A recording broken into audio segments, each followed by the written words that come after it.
খেয়াল করে দেখেন। হুজুর কইতে এলো রে। এই দেখতে পান না আপনি যত সব। এই দোস্ত থাম। হুজুর সরি, আপনার লাগেনি তো? না বাবা, আল্লাহ রক্ষা করেছে। তোমরা এত তাড়াহুড়া করে কোথায় যাচ্ছিলে?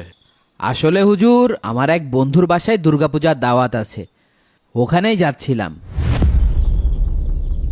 ও হুজুর, আব্বু এই যে অজুখানার টাইলসের টাকাটা দিতে বলছিল, এই যে। আল্লাহ তোমার আব্বুকে উত্তম প্রতিদান দান করুক। তোমরা পূজায় যাচ্ছিলে বললে? জি হুজুর, প্রতি বছরই যাই। কেন? আসলে হুজুর, আমি মনে করি ধর্ম পৃথিবীতে এসেছে মানুষের ভিতরে ভেদাভেদ সৃষ্টি করতে। যদি ধর্ম শান্তি আনতো তাহলে পৃথিবীতে এত আলাদা আলাদা ধর্ম থাকতো না। তোমার কথায় যুক্তি আছে বাবা। আচ্ছা চলো। কোথায়? আপনি যাবেন হুজুর পূজা দেখতে? হ্যাঁ যাব, চলো।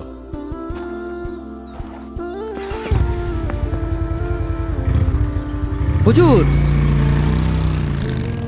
হুজুর, বুঝলাম না, আপনি পুজো মণ্ডপে গেলে বিষয়টা কেমন হয়ে যায় না? হুজুর আপনি বুঝলেন না কি কথা? আসসালামু আলাইকুম সভাপতি সাহেব। ওয়ালাইকুম আসসালাম। আপনাকেই মনে মনে খুঁজছিলাম। কেন? আমাকে একটু হেল্প করতে হবে। জি বলেন, কি সাহায্য করতে পারি? হুজুর হুজুর আমার দেরি হয়ে যাচ্ছে। আরে দাঁড়াও। হ্যাঁ? এই ভাই, হ্যাঁ একটু এদিকে আসেন।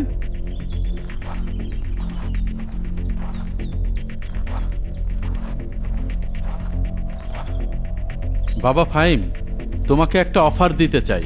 আমাকে? হ্যাঁ, কি অফার হুজুর?